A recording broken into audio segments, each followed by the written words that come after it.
Radio. Les Français parlent au français. Je n'aime pas la blanquette de veau. Je n'aime pas la blanquette de veau. Sud Radio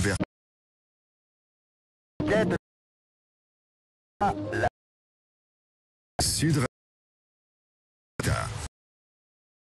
Russie, vous parlez d'Ukraine, vous parlez de tout ce qui se passe en ce moment, de l'envoi de missiles à longue portée, de l'envoi de soldats, peut-être français, anglais, de l'envoi de volontaires culturels.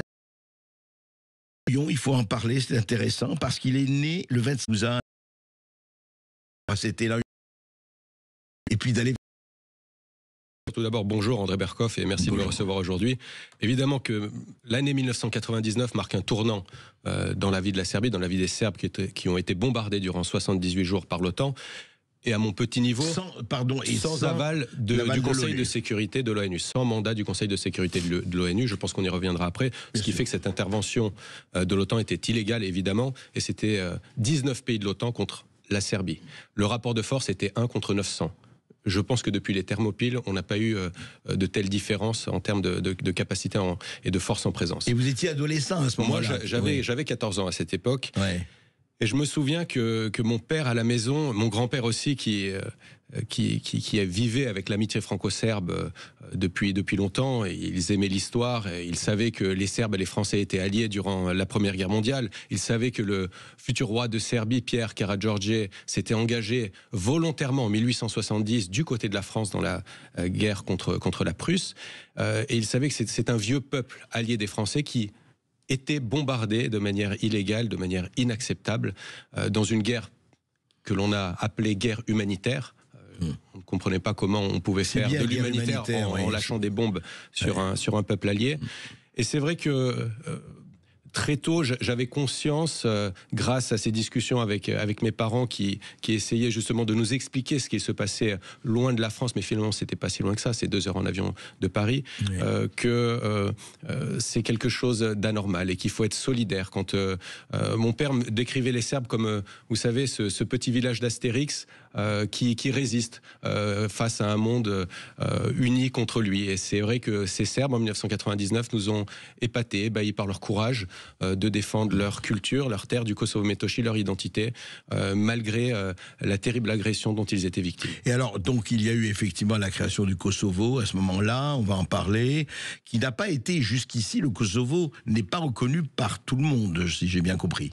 Alors, le Kosovo, pour expliquer brièvement à nos auditeurs, c'est la province sud de la Serbie, c'est environ 10 800 km², c'est à la taille d'à peu près 2 départements français. C'est le berceau historique de la nation serbe. Le Kosovo, c'est à la Serbie un petit peu ce que la Seine-Saint-Denis est à la France, avec les plus vieilles basiliques, avec les tombeaux des rois. C'est une terre d'Europe avec la plus grande densité d'édifices chrétiens. Au Kosovo. Et en 1999, une guerre a éclaté entre les milices indépendantistes de l'UÇK, organisation classée comme terroriste, même par les États-Unis jusqu'en 1998, organise des attentats contre les policiers, mais aussi contre les civils. L'initiative de cette guerre est venue des États-Unis. Vous voulez dire des bombardements? Des bombardements, oui, bien sûr. Ça a été initié par les États-Unis, ça a été suivi par 19 pays de l'OTAN. De manière totalement inacceptable, et surtout ce qu'il faut bien avoir conscience, c'est que le bombardement officiellement avait lieu pour bloquer la guerre qui se déroulait au Kosovo. Mais les cibles de ce bombardement étaient des cibles civiles et pas au Kosovo, dans tout le reste de la Serbie. On a détruit les ponts à Belgrade, les ponts à Novi Sad. On a détruit par exemple le 30 mai 1999, pour illustrer. Il est 13h25 ce jour-là, c'est le jour de la Sainte Trinité, c'est une fête de la ville de Varvarine. C'est un jour où il y a énormément de monde autour du marché. Le pont est visé en pleine journée par des missiles et une frappe aérienne terrible qui détruit le pont, qui tue sur place 10 personnes, qui en blesse 30 autres. Le prêtre Milivoje, qui sortait de son église après la liturgie, a été décapité par un éclat d'obus. Et aujourd'hui encore, les villages aux alentours et les rues qui sont situées à proximité de ce pont bombardé, puisqu'il a été bombardé à l'uranium appauvri, il y a des cas de cancer qui se répandent comme la grippe en hiver. Donc c'est absolument effroyable, et on ne voit pas vraiment ce qu'il y avait d'humanitaire dans ce bombardement. Et alors c'est ça qui a créé quand même le Kosovo. Et c'est ça qui a entraîné ensuite, en réalité, suite à ces bombardements, il y a eu les accords de Kumanovo en 1999. Et selon ces accords et selon la résolution 1244 du Conseil de sécurité de l'ONU, qui a mis fin au combat et qui a permis aux troupes de la KFOR de l'OTAN de rentrer au Kosovo, officiellement, le Kosovo est toujours partie intégrante de la République de Serbie. Au regard du droit international, et aujourd'hui moins de 100 pays, essentiellement des pays occidentaux, reconnaissent l'indépendance du Kosovo. Parmi les pays de l'Union européenne, 5 pays ne reconnaissent pas l'indépendance du Kosovo. C'est la Roumanie, c'est l'Espagne, c'est Chypre, c'est la Slovaquie et c'est la Grèce. La France l'a reconnu. La France l'a reconnu parmi les premiers pays en 2008. Je crois que c'était Bernard Kouchner qui était à l'époque ministre des Affaires étrangères. D'accord, on va parler de cela parce que on a beaucoup dit depuis l'offensive, l'offensive russe, effectivement, l'attaque russe sur l'Ukraine en mars 2022. Mars 2022, ça fait plus de 2 ans et demi, presque, ça va faire 2 ans et demi et plus. On a beaucoup dit que l'acte premier, c'était justement ce bombardement qui n'avait pas l'aval des Nations Unies, qui a eu lieu, etc. À votre avis, pourquoi? Est-ce qu'il y a une espèce, non pas d'homothétie, entre ce qui se passe aujourd'hui, depuis 2 ans et demi, entre l'Ukraine et la Russie, et ce qui s'est passé en Serbie? Comparaison n'est pas raison, mais pourquoi on dit que c'est vraiment l'acte, je dirais pas fondateur, mais ce qui permet de comprendre le reste? Vous savez, je crois que la boîte de Pandore, et c'est ce qu'a dit le président de la Serbie, Vučić, Aleksandar, la boîte de Pandore n'a pas été ouverte en février 2022 lors du début de la guerre en Ukraine. Elle a été ouverte en 1999 avec ces bombardements illégaux et malheureusement, et en 2008, lorsque les Albanais du Kosovo, qui font sécession, ont proclamé de manière unilatérale leur indépendance. Et que cette indépendance, au mépris du droit international, au mépris de la Charte des Nations Unies et au mépris de l'acte final d'Helsinki sur l'inviolabilité des frontières, a été reconnue par la majorité des pays occidentaux. Ces mêmes pays occidentaux qui, aujourd'hui, appellent au respect du droit international et à la souveraineté de l'Ukraine. Et ils ont peut-être raison de le faire. Et la Serbie reconnaît évidemment l'intégrité territoriale. Alors justement, je reviens. Pourquoi vous dites que le lien est là? En quoi le lien est là? Vous savez, même Vladimir Poutine, lorsque on lui a reproché d'avoir pris la Crimée à la Russie, a dit « Oui, mais vous, les Occidentaux, vous ne pouvez pas donner de leçons parce que vous avez pris le Kosovo à la Serbie. Et la Serbie a une position, puisque je parle au nom du gouvernement de Serbie aujourd'hui, a une position très claire. Et quelques jours après le début de la guerre, notre Conseil de sécurité nationale s'est réuni et a établi un plan en 15 points. Le premier de ces points, c'est condamnation de l'acte unilatéral d'envahir l'Ukraine. Le deuxième point, c'est respect de l'acte russe envers l'Ukraine. Voilà. D'accord. Respect de l'intégrité territoriale de l'Ukraine, tout en rappelant à ceux qui appellent à travers la planète à ce respect, à respecter également l'intégrité territoriale de la Serbie. Il ne peut pas y avoir 2 poids, 2 mesures. Les principes et les valeurs internationales doivent être respectées de partout, sinon c'est la loi du plus fort. Et c'est malheureusement ce dont on témoigne aujourd'hui. Et troisième chose, c'est que la politique de Serbie sera une politique souveraine, indépendante, qui ne respectera que nos intérêts nationaux. Et c'est la raison pour laquelle la Serbie est le seul pays européen à ne pas avoir pris de sanctions à l'encontre de la Fédération de Russie, parce que nous estimons que ce n'est pas dans notre intérêt national de le faire. C'est pas la Hongrie aussi, non, je crois? Non, la Hongrie, en tant que membre de l'Union européenne, avait pris quelques sanctions. La Serbie n'a pas pris de sanctions. Sur les 2000 paquets de sanctions qui ont été appliqués à la Russie, la République de Serbie n'en a pris aucune. Alors on va en parler juste après cette petite pause. On va parler un peu de cela, un peu du climat qui règne là, et justement des problèmes d'indépendance, de souveraineté, parce qu'ils sont au cœur de ce qui se passe aujourd'hui en Europe et ailleurs. André Berkoff reçoit aujourd'hui Arnaud Gouillon, ministre serbe de la diplomatie publique et culturelle. Et si vous avez une question ou si vous voulez réagir, n'hésitez pas à nous appeler au 0826 300 300. Sud Radio. Sud Radio, Berkoff dans tous ses états. Et nous sommes toujours et plus que jamais avec Arnaud Gouillon, ministre de la diplomatie publique et culturelle de Serbie. Justement, Arnaud Gouillon, je vais vous faire écouter parce que on a parlé de ce qui s'est passé en Serbie en 99. On va parler de la Serbie. d'aujourd'hui et du Kosovo, où ça en est, parce que tout ça est encore extrêmement conflictuel. Mais on va parler de cela, on va parler de... Écoutez, Jean-Noël Barrot, ministre des Affaires étrangères de France, qui a donné, on va l'entendre rapidement, qui a donné une interview à la BBC, et voici ce qu'il disait. Ukraine as intensely and as long as necessary. Why? Because it is our security that is at stake. Each time the Russian army progresses by 1 square kilometer, the threat gets 1 square kilometer closer to Europe. Alors voilà, c'est très intéressant ce qu'il dit. Il dit, vous comprenez, nous allons soutenir l'Ukraine à fond parce que c'est notre sécurité. Et il dit, très intéressant ce que dit Barrot, il dit, chaque fois que l'armée russe prend 1 km² en Ukraine, c'est 1 km² d'avance en Europe. Et donc, voilà, il parle effectivement d'une Russie qui veut aller de plus en plus avant. Et puis, on écoute aussi un ancien ministre des Affaires étrangères, Bernard Kouchner. Voici ce qu'il disait sur LCI. Non, je ne sais pas. Des troupes au sol.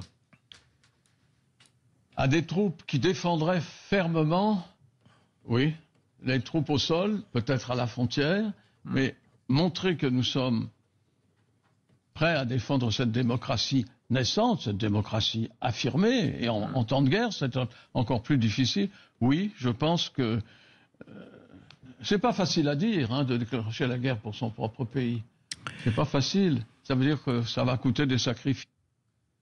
Alors, ça va coûter des sacrifices. D'ailleurs, c'est intéressant, il parle de démocratie naissante et puis affirmée dans la même phrase. Mais justement, Arnaud Gouillon, comment la Serbie, puisque je parle en tant que... Vous parlez au nom du gouvernement serbe, bien sûr, mais comment on considère cela? Parce qu'aujourd'hui, il y a un certain nombre de gens qui disent, oui, écoutez, il ne faut pas provoquer, d'ailleurs Stolz, le chancelier allemand l'a dit il y a encore 2 jours, pas beaucoup de guerre entre la Russie et l'OTAN, il faut faire tout pour arrêter. On sait que les discussions que Donald Trump, président des États-Unis à partir du 20 janvier, dit il faut absolument arrêter les hostilités, il faut arrêter ces morts, etc. Comment vous considérez-vous la chose? Comment c'est vécu en Serbie? Vous savez, le président Vučić était justement hier sur la BBC et une question similaire lui a été posée. Et sa réponse était claire et c'est la même réponse que nous avons depuis maintenant 2 ans, c'est que nous souhaitons la paix. Alors je sais que en Occident notamment, parler de paix c'est parfois être un dissident, mais nous pensons que la paix c'est mieux que la guerre. Et que pour obtenir la paix, nous avons besoin de négocier. Et que le principe de base des négociations, c'est qu'aucune des 2 parties en conflit ne gagne tout ou ne perde tout. Il faut un compromis.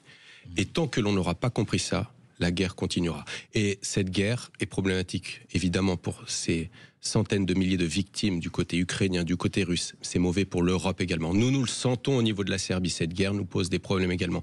Donc, quel problème, pardon, à votre niveau ? C'est pas évidemment que la guerre entraîne une récession économique, la guerre entraîne des problèmes, la guerre entraîne des pressions politiques. Nous, la Serbie, nous sommes un des rares pays à pouvoir discuter avec tout le monde, à discuter avec Washington, à discuter avec Moscou, avec Bruxelles ou avec Pékin. Et je crois que c'est important aujourd'hui d'avoir des personnalités publiques comme le président Vučić qui ont justement tous ces contacts, il est respecté de la part de tous et qui sont des faiseurs de paix. Et il faudrait un peu plus les écouter parce que je crois que le monde ne va pas dans la bonne direction à l'heure actuelle. Oui, en tout cas, on a l'impression que pour le moment, les 20 ans en guerre l'emportent sur les 20 ans en paix, en tout cas aujourd'hui. Oui, mais les choses évoluent très vite. Je crois que, et j'ose espérer que ceux qui sont pour la promotion de la paix parviendront à imposer leur voix et leur vision. En tout cas, c'est la position du gouvernement de Serbie et c'est celle que nous défendons dans les organismes multilatéraux qui existent. Alors, parlons un peu du Kosovo, justement. Où ça en est aujourd'hui? Je parle à l'intérieur, je ne parle pas de la reconnaissance par les pays étrangers, etc. Où ça en est? Vous dites, parce que vous avez dit en début d'entretien, que les principales églises, les principales lieux de culte chrétiens sont au Kosovo.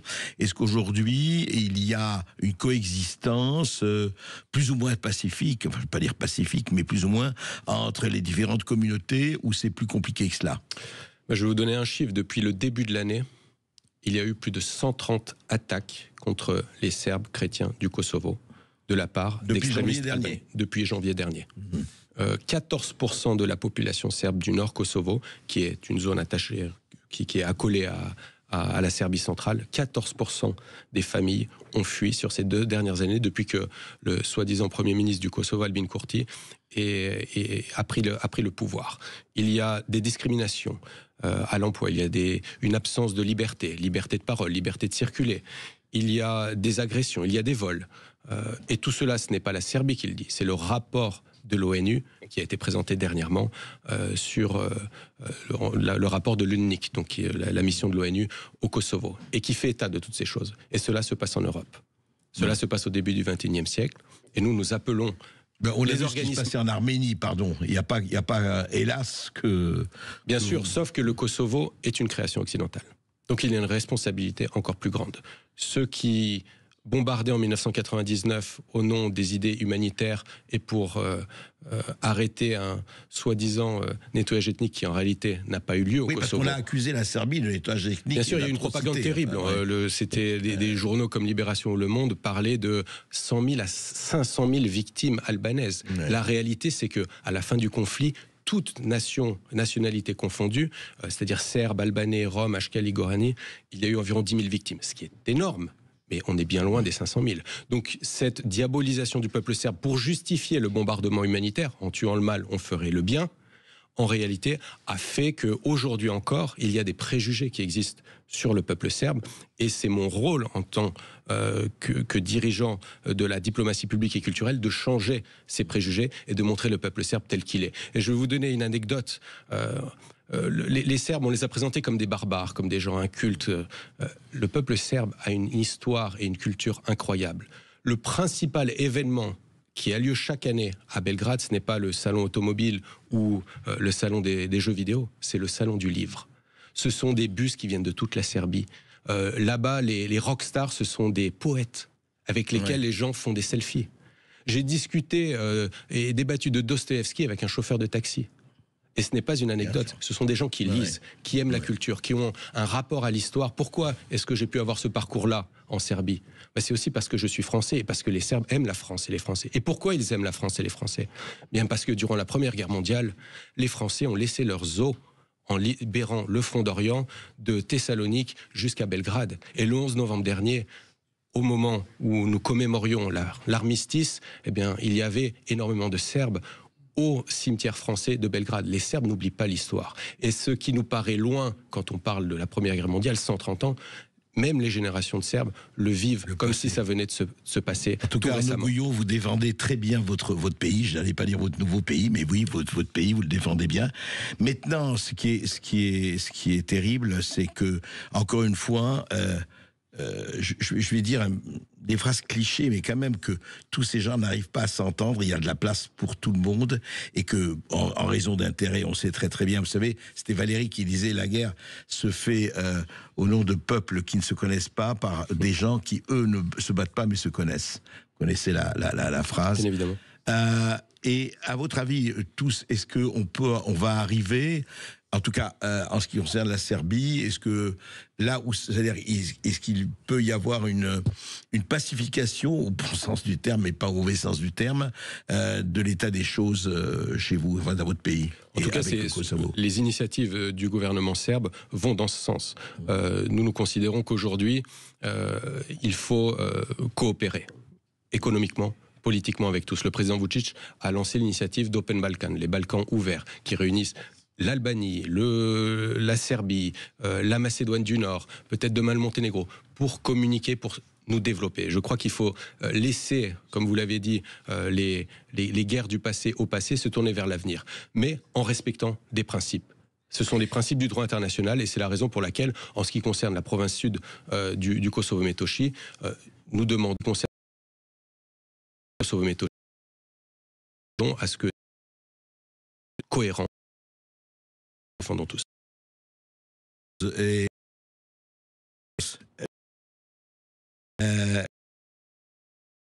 Évidemment, la Yougoslavie, la Serbie était la Yougoslavie, le Monténégro, enfin le Kosovo, tout cela. Est-ce qu'il y a un regret, parce que là aussi ça a été fait, espèce de Serbie éclatée, on ne va pas revenir à l'histoire, mais est-ce que quelque part, il y a un regret, une nostalgie de la Yougoslavie? Il y a une nostalgie qui peut exister chez les personnes d'un certain âge qui se rappellent de leur jeunesse. D'accord. Maintenant, au niveau des jeunes populations qui n'ont pas connu cette période, qui n'ont pas connu la Yougoslavie, au niveau politique, non, il n'y a pas de regret. Nous sommes tournés vers l'avenir en respectant la culture et l'identité et le passé. Mais je crois que c'est ça. Il faut avoir des racines sans lesquelles rien n'a de sens, mais il faut aussi avoir des ailes pour pouvoir dépasser les conflits du présent. Très juste, et vous avez bien fait de nous le rappeler, et puis vous avez encore une fois été l'éloquent avocat de votre pays. Merci. Merci à vous. Sud Radio André Berkoff. Berkoff dans tous ses états, ça balance pas mal sur Sud Radio.